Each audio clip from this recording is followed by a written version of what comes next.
I was told this report would never be read aloud. Stamped, redacted, buried beneath ice, ink, and the dead weight of silence. But in 1950, beneath a frozen shelf the maps called empty, we found a city that shouldn't exist. Walls older than war, corridors breathing in the dark. The army logged it as an anomaly. The locals called it the place that remembers. I still hear it at night, ice cracking like bones, because some things don't stay buried. Welcome to Combat Lore Files, where the shadows of war live on. Hit subscribe and get nightly drops of stories like this. The first thing you learn in the Arctic is that silence isn't empty, it's listening. I didn't volunteer for the cold. Nobody ever did. Army Corps Discharged of Engineers Lieutenant, with a reputation for precision, maps drawn clean, calculations exact, questions kept to myself. That reputation is what got me selected. Not bravery, not curiosity. Obedience. When the orders came down, stamped with more black ink than words, I knew enough not to ask why an engineer was being sent north of anywhere that mattered. The briefing room smelled of stale coffee and floor polish, the kind of place where truths were flattened into bullet points. Arctic survey mission, the colonel said. Seismic testing, cartographic verification. He paused before the next sentence. That pause told me more than the words ever could. 3 weeks later, our transport plane roared over a sheet of white so vast it felt unreal, like the world had been erased and forgotten. Through the small round window, I watched the ice shelf stretch to the horizon, cracked in places like old porcelain. No landmarks, no shadows, just an endless glare that made my eyes ache. The engines droned like a tired animal, and every man aboard sat quietly, wrapped in parkas that smelled of oil and wool. Nobody joked, nobody slept. The plane's wheels screamed when they hit the ice runway, a sound that went straight through my bones. When the hatch opened, the cold rushed in like it had been waiting. It wasn't just temperature, it was pressure. The air crushed against my lungs, sharp and metallic, carrying no scent of earth or life. I stepped down onto the ice, my boots crunching loudly, and the sound echoed too far, too clean, like the land was amplifying us. That was when I noticed the silence wasn't natural. No wind, no birds, no distant groan of shifting ice. I scanned the horizon out of habit, hand resting near my sidearm, though there was nothing to shoot at. The ice shelf rose gently ahead, a pale wall streaked with faint blue veins like something frozen mid-bleed. It felt wrong to look at it too long. We set up camp by the book. Tents staked deep. Radios tested. Generators sputtering to life with a low mechanical growl that felt intrusive, like we were making noise in a cathedral. I supervised the unloading of seismic equipment, drills, charges, sensors. Tools I'd used dozens of times before. There was comfort in the familiar weight of metal, the click of clasps, the smell of grease. The first briefing on site came after nightfall, though night was a concept more than a reality. The sky dimmed slightly, the sun hanging low and red like an infected wound that refused to close. Captain Holloway gathered us around a folding table inside the command tent. His face was tight, eyes rimmed red from cold and lack of sleep. He unrolled a map that wasn't standard issue, thicker paper, strange grid markings, sections obscured by black bars. Someone asked what kind. Holloway didn't answer directly. "Your job is to drill here, here, and here," he continued, indicating a rough triangle. "Seismic readings only. You don't explore anything you find. You don't name anything you see. You log anomalies and report them up the chain." We nodded. The phrase, "don't name anything you see," stuck with me. Engineers name things. It's how we make sense of them. After the briefing, I stepped outside the tent. The cold hit harder after the generator heat. My breath came out in thick white clouds that vanished instantly, swallowed by the dark. I felt watched then, not in the paranoid way men feel in jungles or streets, but something older, heavier. The drilling began the next morning. The auger bit into the ice with a shrill metallic whine, vibrations traveling up the shaft into my gloves. Normally, drilling was predictable, the resistance consistent, the sound uniform. This wasn't. The pitch changed constantly, sometimes dropping into a hollow echo that made my stomach clench. At around 30 feet down, the drill shuddered hard enough to nearly tear itself free. One of the privates shouted that we'd hit a pocket. I leaned in, listening. The sound coming back up the borehole wasn't the dull thud of air. It was deeper, resonant. I told myself that was imagination. Cold does that to the brain. Lack of oxygen. We set the first seismic charge by midday. When it detonated, the shockwave rolled under our feet like a slow, deliberate breath. The instruments spiked immediately. Lines jagged across the paper feeds, readings that shouldn't exist under solid ice. Cavities, large ones, too symmetrical. I felt a prickle crawl up my spine as I recalculated the data again and again, hoping to find an error. That night, the radios crackled without anyone touching them. Just static at first, then a low pulse, rhythmic, almost like a heartbeat slowed to glacial time. The operator swore it was interference, solar activity, anything that fit inside a report. I lay awake in my bunk, staring at the tent ceiling, listening to the ice outside creak and pop like old joints. The orders didn't mention voices. They didn't mention hollowness or echoes that felt deliberate. They didn't mention the way the ice seemed to react when we disturbed it, groaning louder, shifting subtly as if adjusting around us. I realized then that we hadn't been sent to survey the ice. It wasn't the cold that unsettled me first. It was the way the ice seemed to answer when we drilled into it. The army brought machines to understand the ice, but it was the locals who knew what slept beneath it. They brought him to us on the second morning, just after the light shifted from gray to that blinding Arctic white that made distance meaningless. He stood apart from the soldiers, wrapped in sealskin and old wool, his face carved by wind and age, despite the fact he couldn't have been much older than 40. His name, as best as I could pronounce it, was Aputi. He didn't look at the equipment, he didn't look at the men. The captain told us he was our guide, contracted through a northern outpost hundreds of miles south. Terrain familiarity, Holloway said, using the kind of phrase officers liked when they didn't want follow-up questions. Aputi didn't speak when introduced. I was assigned to walk with him during perimeter checks, mostly because I was the only one who bothered trying to talk. At first, he gave nothing. Single-word answers. Directional gestures. When I asked if he'd worked with soldiers before, his jaw tightened. "Yes," he said finally. "Long ago." The wind picked up as we moved farther from camp, carrying a low whistle across the ice that set my nerves on edge. I asked him if the weather was turning. He shook his head slowly. "Not weather," he said. I laughed under my breath, more reflex than amusement. He stopped walking, turned to face me fully for the first time. His eyes were dark, serious, unblinking. "You hear it too," he said. That was when the story started, not as warnings shouted or dramatic gestures, but as confessions offered reluctantly, like debts being repaid. He told me there was an old place beneath the shelf, older than the ice that buried it. A place his people didn't name out loud, except in winter, when the world was already close to death and spirits were believed to walk nearer to the living. "It is not a city," he said, correcting himself almost immediately. He explained that hunters avoided this stretch of ice even when food was scarce. Dogs refused to cross it. Compasses behaved strangely. When I asked who they were, he shrugged. He told me none of them returned the same. Some came back silent, unable to speak or sleep, carving strange shapes into bone and stone until their hands bled.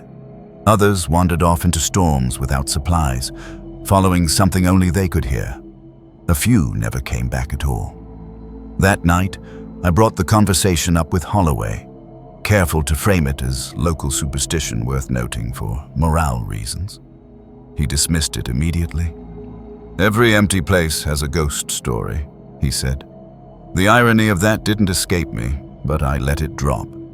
I was awake, listening to the generator's steady thrum and the occasional snap of ice shifting somewhere beyond the tents. Then, faintly, carried on the wind, came a sound that didn't belong to machinery or weather. Low, rhythmic, almost musical. It rose and fell in patterns that made my skin prickle, like hearing a language just beyond comprehension. I sat up, heart pounding, straining to locate the source. It wasn't coming from camp. I slipped on my boots and stepped outside, rifle slung more out of habit than need. The cold bit immediately, sharper at night, and the stars overhead burned with unnatural clarity. The sound was clearer now, multiple voices, layered, drifting in and out as the wind shifted. It reminded me of church hymns I'd heard as a boy, warped by distance and time. I scanned the perimeter. No movement, no figures. I wasn't the only one awake. One of the radio operators stood near the antenna, smoking with shaking hands. I asked if he heard it too. He looked at me like I'd asked if the sky was breathing. He said. The next morning, nobody mentioned it. Not at breakfast, not during equipment checks, not even when one of the privates muttered about strange dreams involving corridors and frozen faces. I considered bringing it up, then decided against it. By the second day of deeper drilling, the data became impossible to rationalize. Readings showed vast empty spaces beneath the ice, layered and connected in ways nature didn't favor. The shapes repeated, angles too precise, depths too consistent. I double-checked calibrations, swapped sensors, ran parallel tests. The results didn't change. When I showed the charts to Holloway, his jaw clenched the same way Aputi's had. "Log it," he said. Aputi refused to go near the drilling site after that. He stayed at the edge of camp, watching the shelf constantly. When I approached him, he shook his head before I even spoke. "You are opening it," he said quietly. "The ice remembers paths." I asked him what exactly we were opening. He hesitated, then answered with a word that didn't translate cleanly.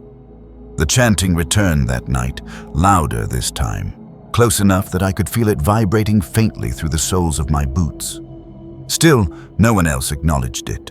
I realized then that denial was as much a survival tactic as any weapon we carried.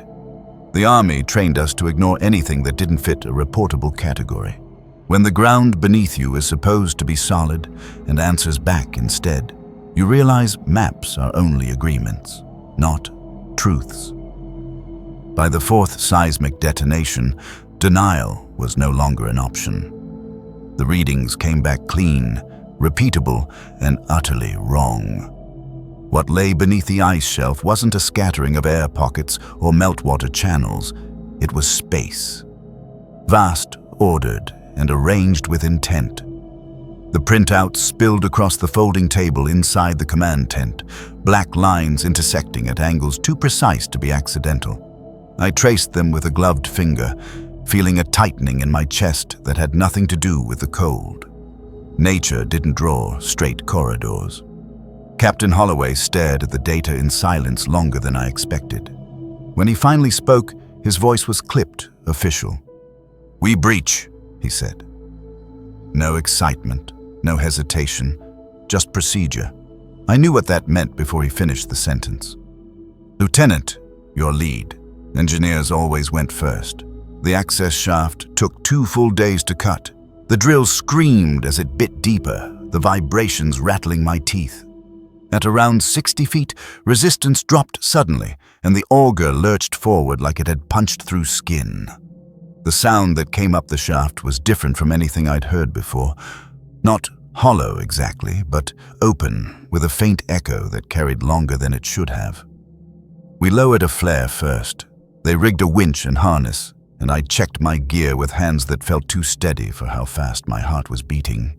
Rifle slung, sidearm secured, flashlight clipped to my chest. I caught Aputi watching from the edge of camp, his face unreadable. The descent was tight at first, ice walls scraping my shoulders, the shaft breathing cold air upward in short bursts. The smell changed as I went down, not the clean sterility of ice, but something older, stale, like a sealed room opened after centuries. When my boots finally touched ground, the sensation was wrong. Not slick, not frozen.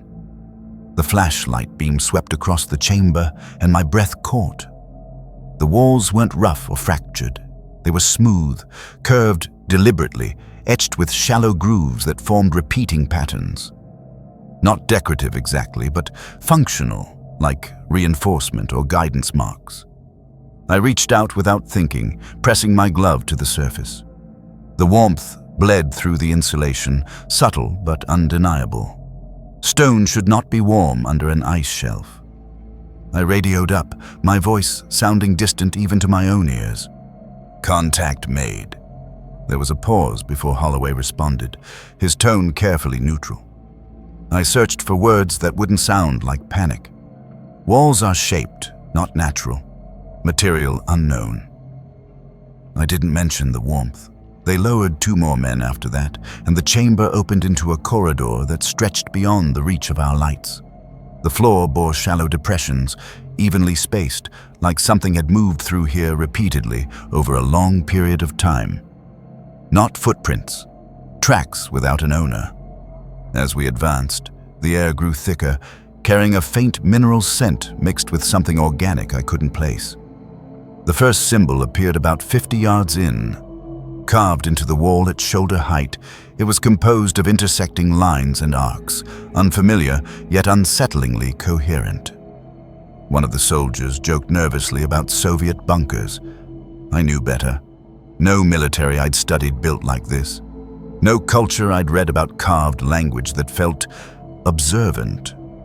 We moved deeper, mapping as we went, though the scale quickly outpaced our expectations. Chambers branched off corridors in repeating sequences, each space consistent in size and proportion. Whoever built this had followed rules. Engineering principles, load distribution, thermal regulation. My mind clung to those details because they were safe, because they were familiar. At one point, I lagged behind the others, adjusting a sensor. I became aware of a sound that hadn't been there before. Not footsteps, not breathing. A low resonance that seemed to move through the walls themselves, changing pitch as I turned my head. When I pressed my ear to the stone, I felt it more clearly. A slow, deliberate vibration, like a distant engine idling far below. I pulled back sharply, heart hammering. We found no bodies, no tools, no signs of decay. That absence disturbed me more than ruins would have. This place hadn't been abandoned violently. It had been left intact, preserved, waiting. When we finally returned to the surface, the cold hit harder than before, shocking in its familiarity. After debriefing, the language changed. The term subglacial structure appeared instead, neat and bloodless. It fit better into files. It fit worse into memory. I lay awake that night, hands still tingling with phantom warmth, replaying the patterns I'd seen carved into the walls. We marked the discovery as a subglacial structure, but the deeper we went, the more the place resisted being named. Some places aren't discovered. They reveal themselves when they decide you're already inside. We broke through into the larger space on what should have been our final exploratory push, the kind of operation meant to confirm scale and then retreat. Instead, the wall gave way into something so vast my flashlight beam vanished before it could find an edge. The air changed instantly, warmer still, heavier, carrying that same mineral organic scent but layered now with something else. Dust that hadn't moved in centuries and yet didn't feel dead. When my boots touched the ground, the sound echoed outward in multiple directions, returning a fraction of a second later from angles that made no sense. That was when I realized we weren't in a chamber anymore. The city spread out beneath the ice like a fossilized thought. Broad avenues ran between structures that rose upward and outward, fused into the frozen ceiling above. Towers leaned slightly, not collapsed, but grown into the ice itself, as if the shelf had descended slowly over generations, swallowing the skyline without resistance. The architecture defied anything I could anchor to history. No arches, no columns, no windows in any human sense. Instead, there were smooth plains broken by repeating grooves and recesses, surfaces shaped for purposes long forgotten or never meant for us to understand. The city looked paused rather than ruined. No rubble, no fire scars, no sign of evacuation. It felt like life had simply stepped away for a moment and never returned. One corridor opened into what might once have been a central thoroughfare, wide enough to move machinery through, its floor etched with parallel channels worn smooth. I knelt and ran my gloved fingers along them, imagining traffic without vehicles, movement without bodies. The men were quieter than I'd ever seen them. Even the ones who joked under artillery fire moved cautiously, eyes darting, weapons held low but ready. One whispered that it felt like walking through a photograph, taken seconds before a disaster. Another muttered that the place was too intact, that cities were supposed to show age. I understood what he meant. Age leaves marks. We split into smaller teams to document structures, sketch layouts, photograph symbols. The cameras behaved erratically, film advancing without exposure, shutters sticking, batteries draining too fast. Radios picked up fragments of sound that weren't coming from any of us, brief bursts of static followed by tones that almost resembled speech.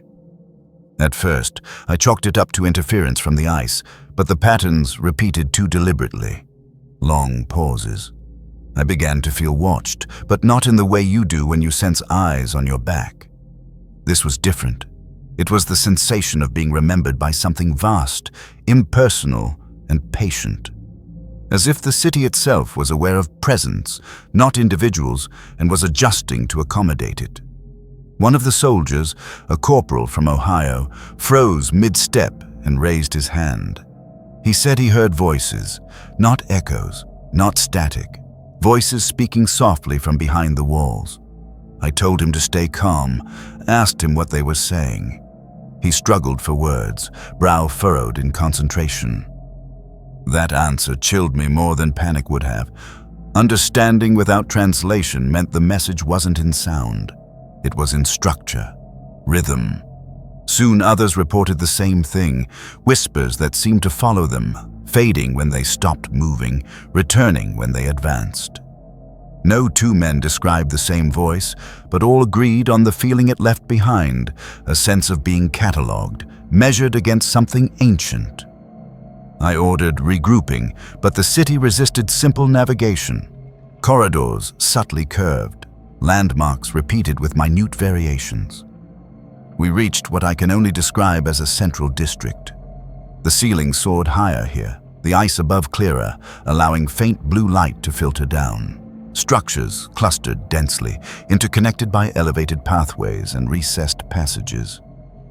In the center stood a massive formation, not a building exactly, but a convergence point where multiple avenues met.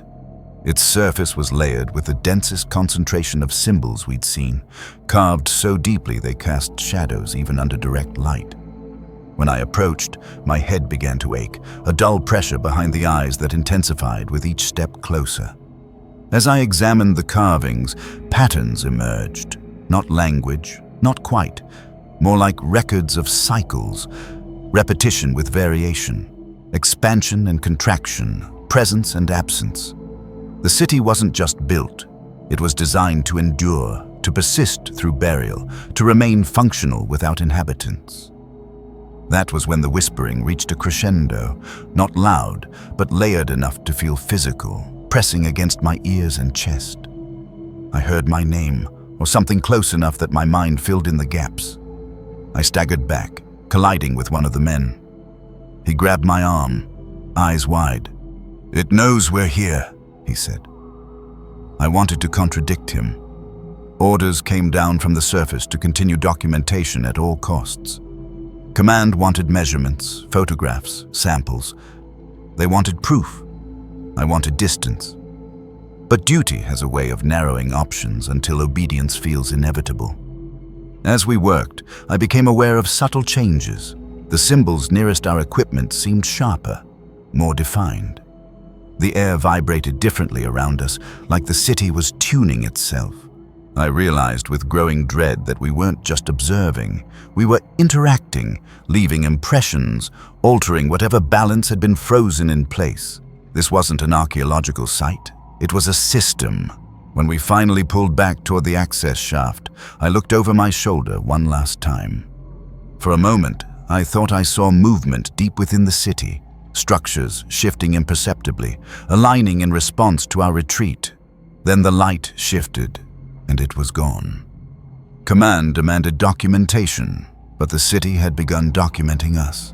The first man vanished without a sound, and the city didn't echo his absence. It started as a routine sweep, the kind we'd done dozens of times since breaching the lower levels. Two-man teams, fixed routes, timed check-ins. Procedure was all that kept us functioning, because by then, instinct had turned unreliable. Corporal Jensen was assigned to Corridor Delta with another engineer, a quiet kid whose name I still can't bring myself to say. They were gone less than 10 minutes when their radio went dead. No static, no warning, just silence where a voice should have been. We followed protocol at first, calling their call signs, repeating commands into the dark. When we found the corridor, there were no signs of a struggle. No dropped weapon, no footprints leading away. Just Jensen's helmet on the floor, placed upright, centered perfectly between the walls as if someone had set it there deliberately. The interior was clean. No blood, no damage. After that, we stopped calling it exploration. We called it accounting. Every head count felt fragile, temporary. Men began glancing over their shoulders more often, not because they expected something to rush at them, but because the absence of threat felt rehearsed. The city didn't attack, it accommodated. The ones who came back weren't always whole. Private Ellis returned from a mapping run, pale and shaking, eyes unfocused. He didn't respond to questions. He just sat on the floor, pulled a piece of chalk from his pocket, and began drawing on the stone. Symbols, not copied from the walls, but variations of them, altered slightly, like someone trying to remember a word they'd only heard once. The medical officer tried sedation. It barely touched him. Others followed similar patterns. Tremors, insomnia, an aversion to light. One sergeant refused to re-enter the city after claiming the walls had leaned closer when he passed, narrowing the corridor by inches. I reviewed the footage. No visible change. I began noticing movement where none should exist. At first, I blamed fatigue. Peripheral illusions were common in extreme environments, but these were consistent. Shapes shifting behind translucent ice partitions. Elongated silhouettes embedded within walls, like figures caught mid-motion and frozen there deliberately. When I pressed my flashlight closer, they didn't resolve into cracks or shadows. One night, a Putti finally spoke again. He'd avoided the lower levels entirely since the first disappearance, staying near the surface with the radio operators. I found him staring down the access shaft, lips moving silently. When I asked what he was doing, he said he was apologizing. To whom? He didn't specify. I told him men were missing. His eyes closed briefly. They were always here, he said. He told me the rest of the story then, the part he'd hoped he wouldn't need to share. The Guardians weren't spirits in the way we understood them. They were bound roles, passed down or absorbed over time. The city was alive, but not alive like an animal. It required tending, watching, correction. Those who entered too deeply were sometimes kept, not killed, but integrated. The walls are thick because they hold memory, he said. The idea made my stomach turn. I thought of the figures I'd seen embedded in the ice, of Jensen's helmet placed so carefully. We weren't being hunted. That realization changed everything. I ordered tighter formations, reduced movement, faster rotations. It didn't matter. The city adjusted faster than we could. Routes that had been clear days earlier now seemed longer. Doorways narrowed. Sounds carried differently, guiding us where it wanted. I began to suspect the symbols Ellis had drawn weren't symptoms. The final confirmation came during a perimeter check near the central convergence. I caught sight of a figure standing at the far end of a corridor, perfectly still. It was roughly human in shape, but elongated, proportions subtly wrong. Its surface shimmered like ice under moonlight. I raised my rifle, heart pounding, and took a step forward. The figure didn't retreat. It simply faded, its outline dissolving into the wall behind it, leaving the stone smoother than before. No seam, no trace. Aputi's words echoed in my head. Bound, kept. We weren't explorers. Explorers leave marks. By then, the men were breaking down in quieter ways, not panic, but resignation, a sense that resistance was pointless because the threat wasn't forceful, it was patient. When the radio crackled to life during a late shift, we all froze. At first, it sounded like interference. Then a voice cut through, distorted but unmistakable. Jensen's voice. Calm, familiar, reporting in with coordinates only he would know. No one spoke after that. We didn't need to. When the radio began transmitting voices from inside the city, voices of dead soldiers, we knew containment had failed. The order to destroy the city arrived the same way it always does. Clean, typed, and utterly indifferent to what it would cost. The transmission came through encrypted channels just after what passed for dawn, the sky lightening by degrees rather than moments. I recognized the cadence immediately.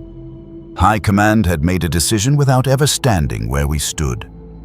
Terminate operations, seal the site. The phrasing was clinical, deliberate. Then came the line that hollowed my chest.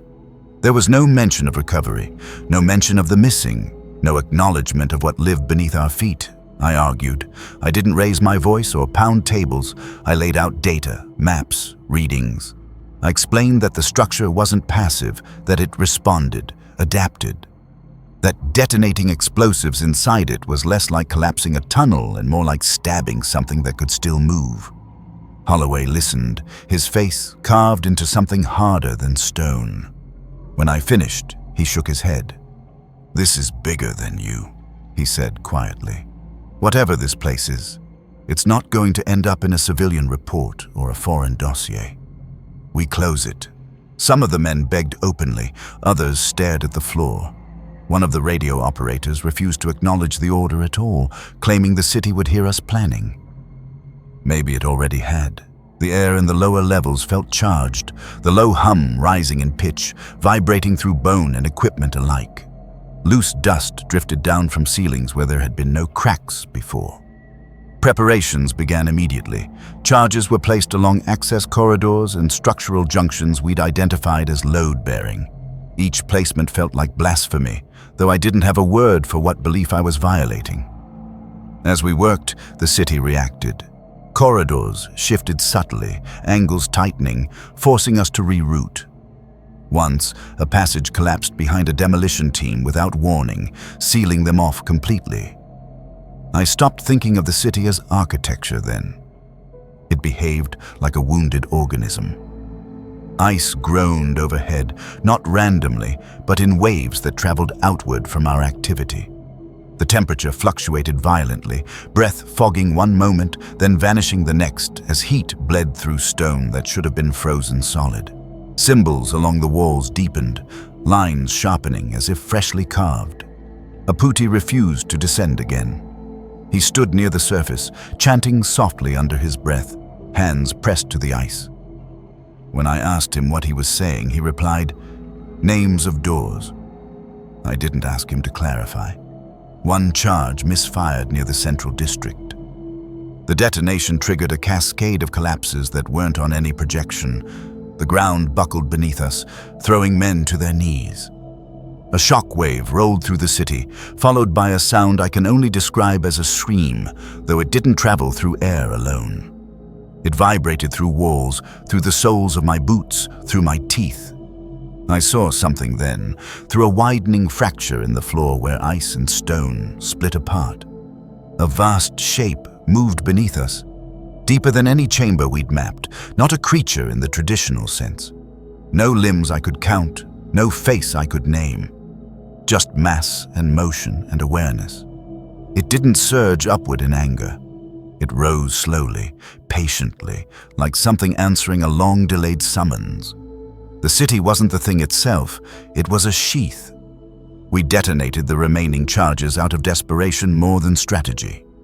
The blasts tore through corridors, collapsed access shafts, sent slabs of ice crashing down like guillotines. Men ran, some slipped, some vanished into gaps that closed behind them before screams could form. The city fought back not with force, but with inevitability, turning our exits into obstacles, our paths into traps. When the final detonation went off, the entire shelf shuddered. Ice fractured above us, fissures racing outward faster than thought. A wall of cold air slammed into my lungs as we scrambled toward the surface, dragged more than one man by his collar when his legs gave out. The access shaft began collapsing even as we climbed, ice shearing away in slabs, stone grinding like teeth. I didn't look down. The last thing I remember before reaching open air was a pressure in my head, a sense of something receding, not defeated but buried again, forced deeper by violence rather than choice. When we emerged, the shelf was changing. Cracks spider-webbed outward from the blast zone, venting warm vapor into the air. The ground trembled intermittently, as if settling after a fever dream. The city was gone from immediate reach, entombed once more beneath tons of ice and shattered stone. Officially, the site was neutralized. We packed up faster than we'd ever arrived. No ceremonies, no final surveys. The army wanted distance, deniability, silence. As the transport plane lifted off, I looked down at the ice shelf one last time. From above, it looked smooth again, unbroken, innocent. But I knew better. We escaped the shelf, but none of us truly left it behind. The war didn't end for us when we left the ice. It just learned how to follow quietly. They separated us the moment the transport touched down. No speeches, no medical evaluations beyond the bare minimum. Just armed escorts guiding us into different rooms, different corridors, different futures. The debriefing facility didn't have a name posted anywhere I could see. Just concrete walls and buzzing fluorescent lights that made everyone look sickly. I was instructed to sit, wait, and answer only what I was asked. The man across from me wore civilian clothes but spoke with military precision. When I mentioned the city, his pen stopped. He didn't look up. There was no city, he said calmly. I tried again, choosing different words: structure, formation, anomaly. He nodded along, then slid a folder across the table. Inside were photographs I'd taken myself, images of corridors, symbols, towering shapes fused into ice. Except now they were blank, overexposed, pure white. Equipment malfunction, he said. After that, things dissolved quickly. Men I'd spent months working beside were reassigned to distant bases or released outright with vague medical discharges. A few were told their services were no longer required, effective immediately. No ceremony, no explanation. The mission was erased in pieces, like a memory edited by committee. Our reports vanished into classified archives that might as well have been graves. Maps were altered, flight logs amended. I returned home thinner, quieter, and unable to explain to my wife why silence made my hands shake. Sleep became unreliable. When it came, it brought the city with it. Streets stretching endlessly beneath ice, symbols rearranging themselves just out of focus, whispers threading through my thoughts like fine wire. I wasn't alone. Letters trickled in at first, cautious and coded. Jensen's replacement wrote about hearing radio static that formed sentences if he listened too long. Ellis sent sketches filled with altered symbols, pages and pages of them, each one slightly different, evolving. His last letter ended mid-sentence. A month later, I heard he'd walked into a frozen river during a snowstorm and never surfaced. The official cause was depression. The city didn't haunt us aggressively. It lingered, subtle, persistent, like a thought you can't finish or a word you can't quite remember. Some men drank themselves into silence. Others disappeared north, drawn back toward cold places where the air felt thinner and the ground less honest. One former sergeant was found in a remote cabin years later, walls covered in carvings that matched the grooves we'd seen beneath the ice. No sign of struggle. I tried to outrun it by burying myself in routine. Engineering projects, teaching, paperwork, anything with clear parameters and predictable outcomes. It helped for a while.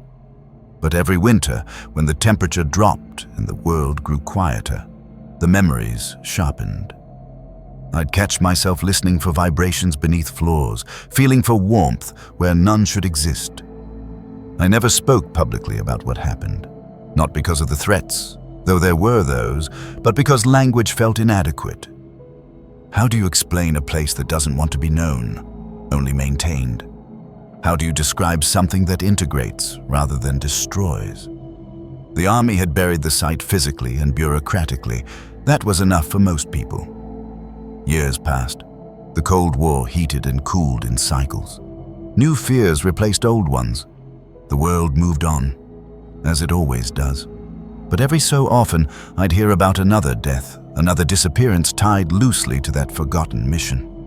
A man found wandering near the Arctic Circle with frost-bitten hands and no memory of how he got there. Another who claimed the ice spoke to him in dreams, telling him where to dig. One night, unable to sleep, I pulled out an old notebook I'd kept hidden away. Inside were sketches I didn't remember drawing. Variations on symbols I'd seen Ellis carve, shapes that made my head ache if I stared too long. I realized then that forgetting hadn't protected me. It had only delayed understanding. The city didn't need us to remember consciously. That was when I understood the true cost of what we'd done. We hadn't destroyed anything. We'd redistributed it, spread fragments of awareness across a handful of men unequipped to carry it. The army could erase records, but it couldn't erase imprint. I stopped trying to suppress the memories after that. Instead, I observed them, catalogued them the way I'd catalogued data long ago. Patterns emerged. The city appeared most clearly in dreams during periods of isolation. The whispers intensified near large bodies of ice or stone. The symbols evolved over time, as if responding to changes in the world above. That frightened me more than anything else. It meant the city wasn't static. Years later, I learned the locals still tell stories when the ice cracks at night. The ice did not forget us. It was only patient enough to wait until we forgot ourselves. I am an old man now. My hands shake when I hold a pen, and the cold settles into my bones long before winter arrives. I live far from the Arctic, surrounded by trees and running water, places that feel alive in ways ice never did. And yet, some nights, when the world grows quiet enough, I can still feel it beneath me, not beneath the ground, but beneath memory itself. The city.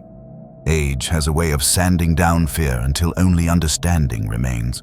For years, I believed what we found was buried to protect the world from it. That was the lie the army told itself. The truth is simpler and far more unsettling.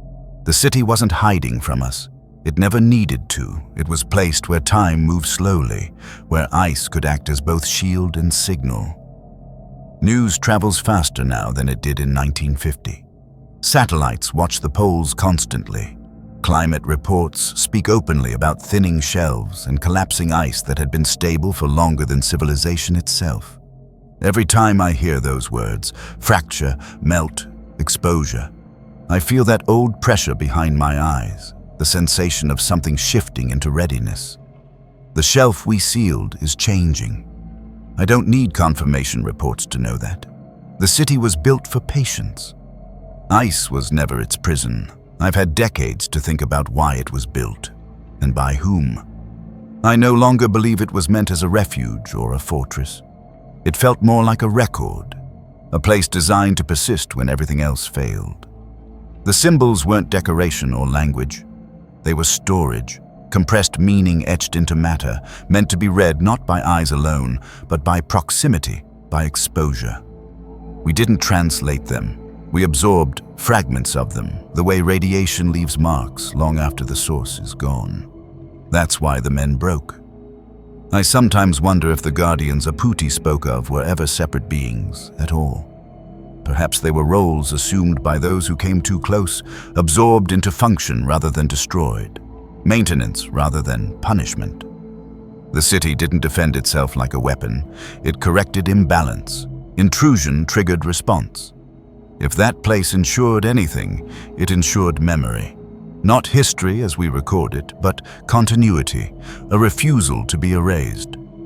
We tried to dominate it the only way the army knows how, through force, through burial, through silence. All we succeeded in doing was scattering its influence, seeding it into people, reports, half-remembered legends. I never returned north. I didn't need to. The city came to me in quieter ways, in dreams where streets stretched endlessly beneath translucent ceilings, in moments of stillness where I felt observed not with intent but with recognition. It knew me the way a system knows a component, by pattern, not by name. That was the most humbling realization of all. I had never been important. The locals understood that long before we arrived. Their stories weren't warnings meant to scare children. They were maintenance instructions disguised as myth. Stay away. Do not dig. Do not wake what has chosen sleep, not because it is evil, but because it is older than consequence as we understand it. We laughed at that kind of wisdom once, labeled it superstition. The ice is breaking now, slowly, then all at once. Shelves carve into the sea with thunder that can be heard miles away. New ground is being exposed, and with it, things that were never meant to meet a modern world obsessed with extraction and proof. When the city surfaces, and I believe it will, in some form, it won't arrive with fire or invasion. It will arrive as revelation, as influence. The question isn't whether we'll survive that encounter. I've told this story not to warn of monsters beneath the ice, but to remind whoever listens that some victories are illusions. War teaches us to dig, to claim, to dominate. It rewards certainty and punishes hesitation, but the earth does not operate on those terms. It remembers every trespass, every wound, every attempt to force meaning onto something that already has one. I won't be here when the ice finally releases what it's holding. My time is almost done. But the city's time has barely begun. This story is inspired by real wartime reports, blended with folklore and dramatized for narrative purposes.